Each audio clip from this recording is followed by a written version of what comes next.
you know, we have the incredible Angela Smith online for her second of 3 events with Victory. This week, she will be discussing boosting resilience to stress and anxiety. In this session, you'll have the chance to experience several breathing techniques that can be helpful in activating the body's natural rest and restore state, as well as an exercise that can calm a panic attack in less than 1 minute. So again, thank you all for tuning in. Please sit back, get comfortable, and Angela, I'll hand it on over to you. Great. Thank you so much, Kate. Good to see you, Kate, and welcome everyone. Welcome to my home office in Bayside, Melbourne. If you come to these sessions, you will no doubt see several rooms in my house, depending on where the sun is shining, seems to be where I move my office to.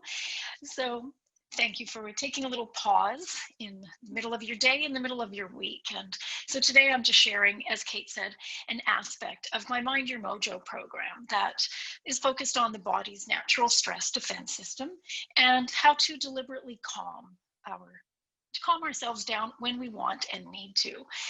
Stress is an inevitable part of life, and while we can't change that fact, what we can change is how we relate to stress. And that also includes how we make stress our friend, because sometimes we need a little stress to motivate us. And changing our relationship to stress also includes understanding what's happening in our body when we are stressed, and then finding ways that work for each of us. And it's going to be different as well.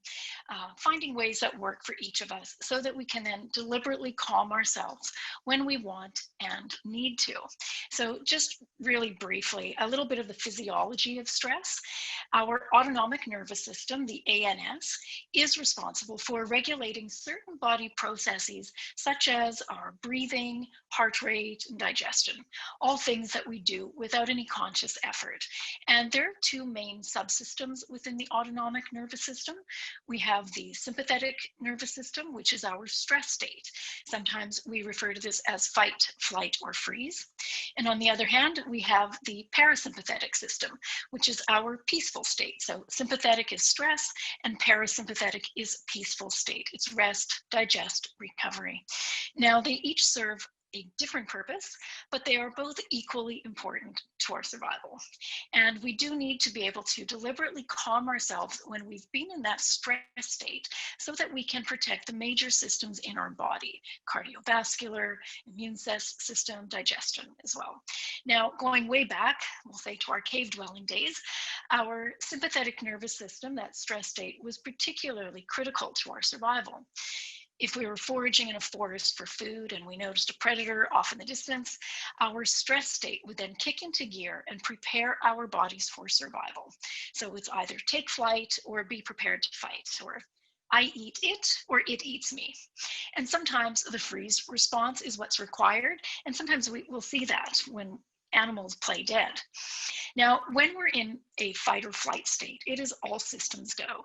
So our brain activity increases, our stress hormones are released, so cortisol, our blood pressure rises. We may notice that our breathing is really quite short and shallow, heightened adrenaline, so full on go. Now, in our contemporary lives, we may not need our stress response to help us run from lions and tigers, or at least most of us don't, but it will help us to do things like meet a deadline, stand up and give a presentation. So you can see where it is still serving a purpose. Now, nowadays, our survival response isn't being triggered by lions and tigers, but it is being triggered in some situations by our everyday life. Dealing with a difficult client, a difficult colleague, even a difficult family member. Sometimes even just being made to feel embarrassed or shameful if we get a hostile or a nasty email. It's important to note that our fight or flight response is activated. It gets triggered simply when we perceive a threat. So threats, whether they are perceived or real, are still threats. Now, this could be a perceived threat to our ego. It's that, feeling embarrassed or shamed. And it also includes our negative self-talk. So that inner dialogue around, I should have known better, they're going to think I'm stupid, etc. So even just by the thoughts that we have, we can activate our stress response. Now, we've the way we've been designed so that we are in that fight or flight state for just short periods of time so that we can get to safety. When we're in this state, resources are actually being shunted away from long-term projects like building a strong immune system or digesting our food, all in favor of these short-term crises, like getting away from an attacking lion. It's not that important that our lunch is digested or digesting if our priority is to have all of our resources available to get us to safety. So we're really meant to be in this state for just short periods of time. So enough about the stress state for now. Let's have a quick look at what the other side is, our parasympathetic, our rest, digest state, recovery mode. Now, interestingly, I don't know how your day has been, but we're actually designed to be in a parasympathetic dominant state. So that peace, rest, and recovery is how we're meant to be most of the time. And when I reflect on how my morning has been, I know I can't honestly say that I've been in a peaceful state all morning, but I have been able to realize when my stress has cranked up and when I need to do something to dial it down. So we'll get to that. Our parasympathetic state, that's when the body is relaxed and it restores itself.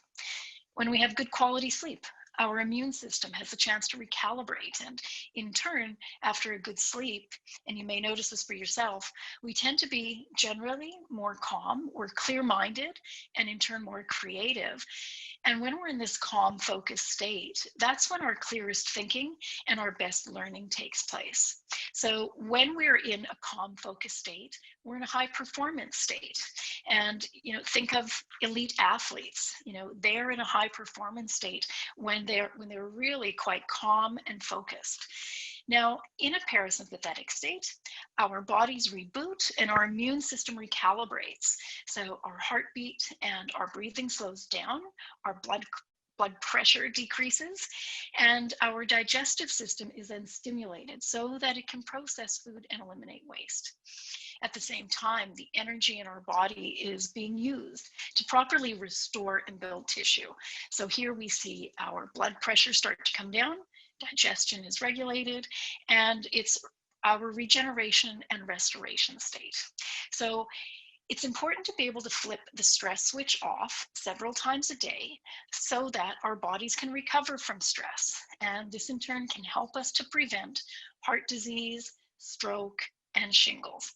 Having had shingles earlier this year, I can tell you, want to prevent that if you can. Now, it's really important that the rest and renewal cycle becomes part of our everyday life.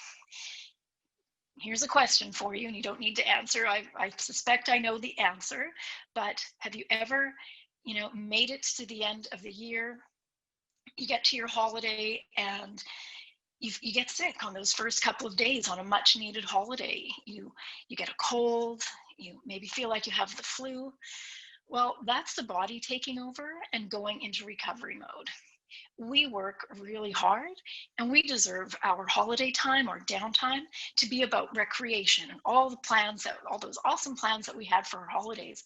We want that time to be about recreation, not necessarily recovery. We want the recovery to happen every day, because this binge and purge approach to stress management, where we push hard all year and we put off recovery time until those holidays that may or may not happen, and let's face it, not all holidays are relaxing. So that binge and purge approach to stress management really isn't an effective, sustainable approach to stress management. So again, as I said, we need to be able to flip that switch when we know that we're getting stressed, and we don't need to be in a full panic state, but having an awareness that, our blood pressure is increasing. You might notice just, the breath is quite short and shallow. We want to flip the switch, hit the parasympathetic state so we can bring down our blood pressure and heart rate and start to just have a little bit of rest and recovery.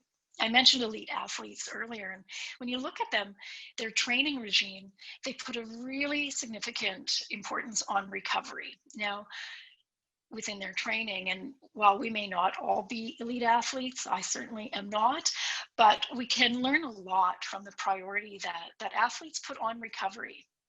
Now, so let's start to look at having a go with a couple of ways to deliberately calm ourselves. Now, simply just having a few deep sighs is the body's natural way to reset the nervous system. And even just by having a few nice deep breaths, we can start to shift our physiology into a more relieved, more relaxed state when we are starting to feel angry, frustrated, stressed.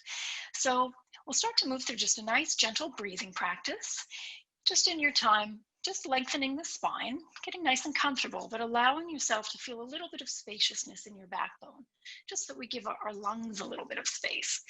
Now, it's up to you if you prefer to close your eyes. If that makes you comfortable, by all means, just allow the eyes to close gently. Or if you do prefer to have your eyes open, that's no problem. You may just wish to lower your gaze or take your gaze away from the computer just to minimize any visual distractions. All right, so just as you're sitting and in the rhythm of your own breath, on your next inhalation, slowly inhaling through the nose.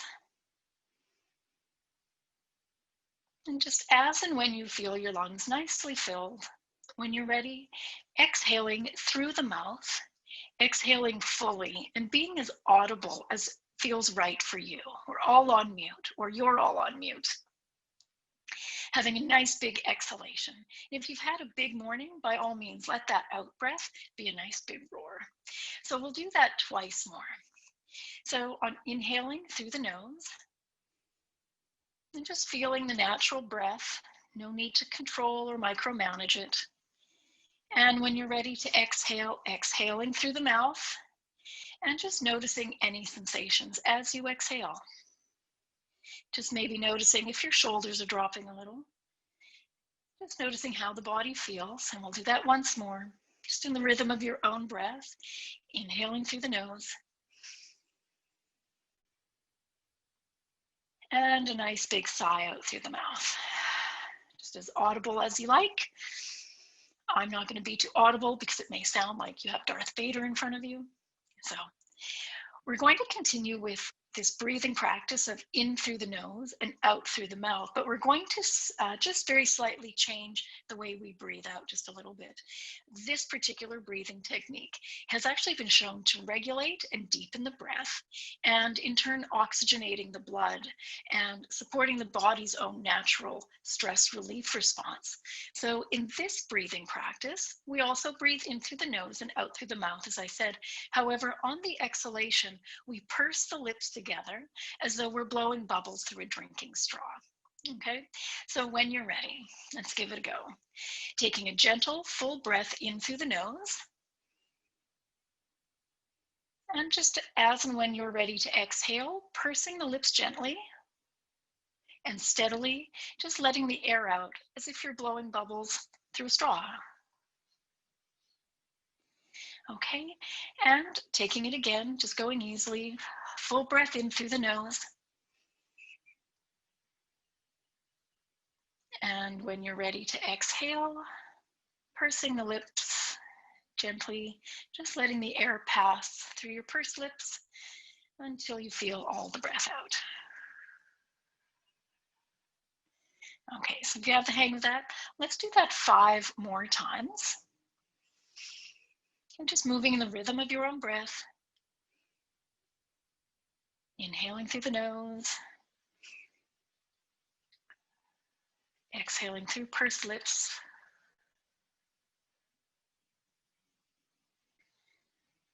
Continuing on. Inhaling through the nose. And this is an exercise that I think we can do pretty much anywhere.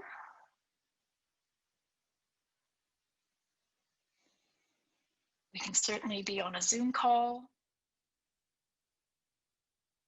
We can even be sitting in a meeting.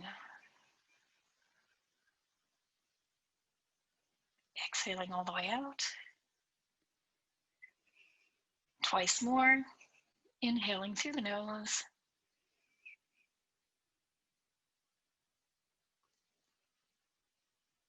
Exhaling through pursed lips.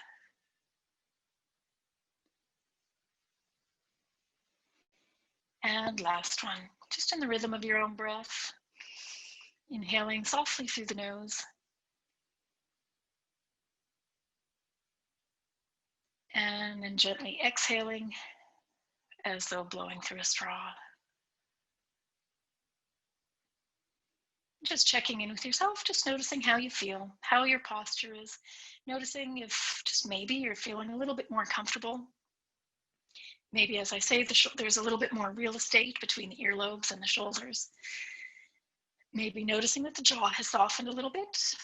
Maybe even your tummy is feeling a little bit more comfortable. Just noticing how that feels for you. And if that practice, either one of letting out the big audible exhalation or the one through the pursed lips, if those are practices that are comfortable for you, you're curious, interested in them, try practicing them daily, regularly, before we need to. We can start to build that habit when we're just in that nice neutral zone, so that when we are starting to feel stressed or anxious, we can begin these practices. And what starts to happen is, as I say, it becomes a habit. Everything in our mind and our body starts to click into place once we start the practice, and we start to relax even quicker. So let's have a look now at panic attacks and how to recover from one. Panic attacks, or anxiety attacks as they're sometimes called. Well, what is a panic attack? Let's start there. A panic attack is really, it's a sudden, intense episode of fear that triggers really severe physical reactions when there's no real danger or apparent cause. Panic attacks can be very frightening. I have had a number of them over the years, and when they occur, we may feel like we're just totally losing control, perhaps even having a heart attack or dying. They can be very, very frightening.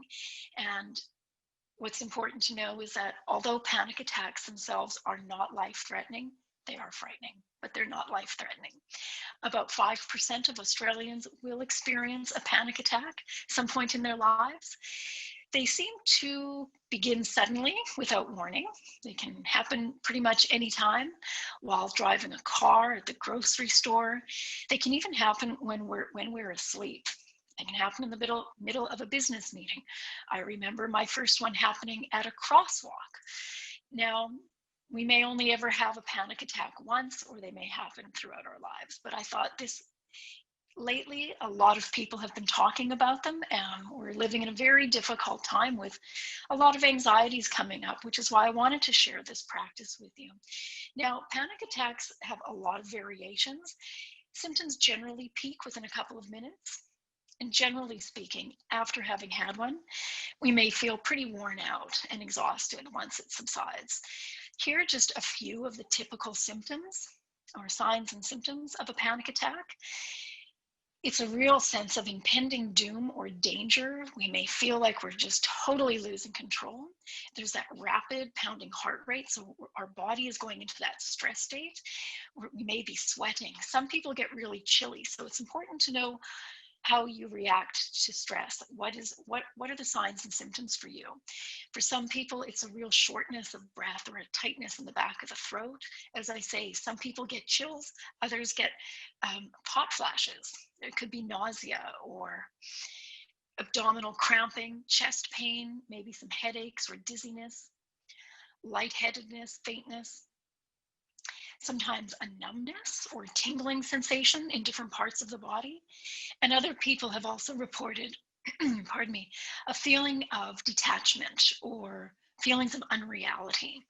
So just a few signs to look for if you think that you might be having a panic attack. And I'd like to share this exercise with you. And you do not have to wait to have a panic attack to try this, or in fact, practicing this exercise when we're in a neutral state, as I said before, with the breathing exercises, it helps us to create the habit so that when you do need the benefits of this exercise, our brain really quickly remembers the pattern of it, so that once we begin, we're able to calm down almost instantly.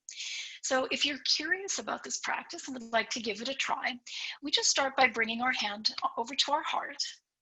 Now, standing or talking often with our hand on our heart is quite common. If you watch people around you, you may notice that I know I certainly do. If I see someone, oh, it's so good to see you, or I haven't seen you in ages.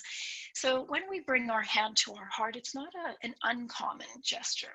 So if anyone sees you doing this, they may just think that it's part of, how you express yourself. So I don't think we get looked at as, oh, what is she or he doing? So we just start with our hand on our heart, and we just start to breathe gently. And if it's comfortable, just breathing in and out, in through the nose and out through the mouth, just very easily. And as you get comfortable with your hand on your heart and your breath just falls into a nice gentle rhythm, just imagine that you're breathing into the heart space and feeling the heart or your upper chest just rising to meet the palm of your hand, feeling that connection between the upper chest and the palm. And now casting your mind back to just one moment in time when you felt safe, secure, and content with another being. Now, this could be a partner, a colleague, a child, a friend, therapist, teacher. And remembering a caring moment with a pet can work really well too. So casting your mind back to a time when you felt safe, secure, and content with another being. And no need to recall the entire relationship. It's just one moment. You don't need to remember the whole experience or all of the details of the relationship, just casting your mind back to a point in time. And as you remember this moment of feeling safe and secure,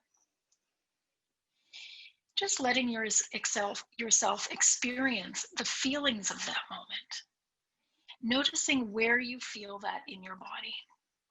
Maybe it's a warmth or a tingling in your heart space. Maybe feeling the shoulders relax. Perhaps feeling even the facial muscles just soften.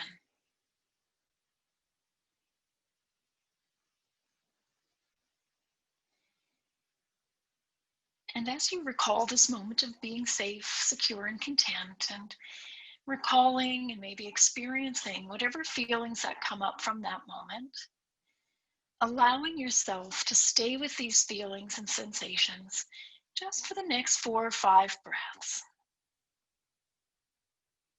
Just breathing easily and simply, just in through the nose and out through the mouth.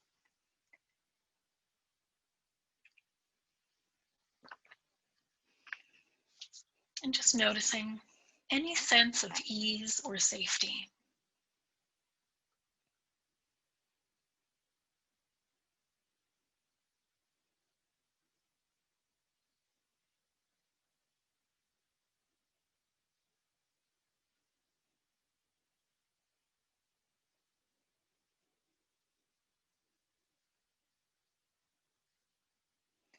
Just 2 more breaths here.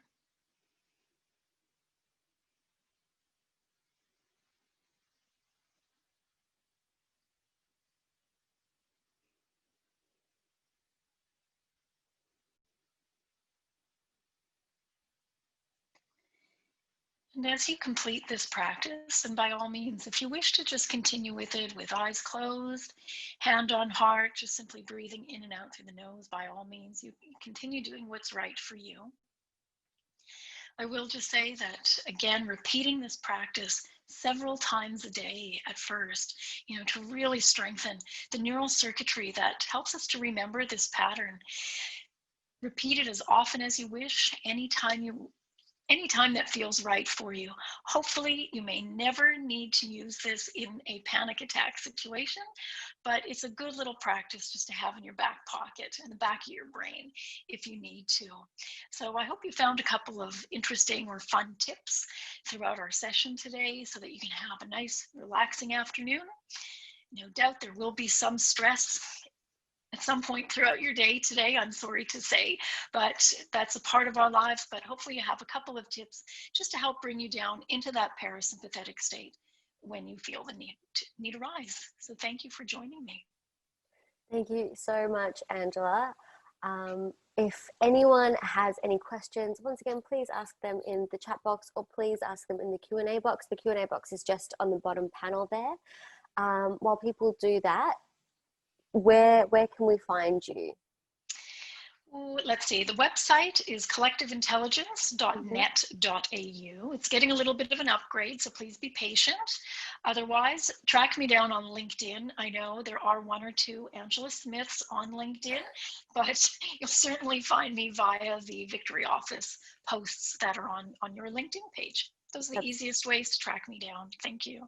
That's exactly right. And we will be also sending a follow-up email to this event that will include all of that information. I forgot to mention at the beginning, but please include your LinkedIn details if you'd like to in the chat box, and I will email those who decide to include their LinkedIn addresses so you guys can connect after today as well. I mean, it looks like no one has any questions. I guess you just covered everything, or everyone's blissed out. Yeah, exactly. Exactly. But I found it really interesting what you were saying about the hand on the heart, because I often find that I do that just as a natural way to kind of, to comfort, I suppose. It is very self-soothing. It's something we do naturally, and it becomes part of our everyday conversations. It's fascinating how many of us do that. So that's why I think this is such a good little exercise. No one needs to know what we're doing. We may just be having a chat or having a little thought.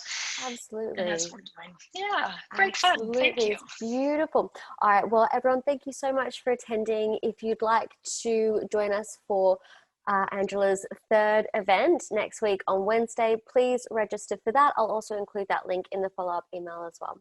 All right. Oh, it looks like we have one Q&A question. Let me just... Oh, hi, Joe. We're from Melbourne in Australia. Thank you so much for joining us from Malaysia. That's incredible. I hope you got a lot out of this session, and join us next week on Wednesday. All right, everyone. Well, have a wonderful day, and I'll see you all soon.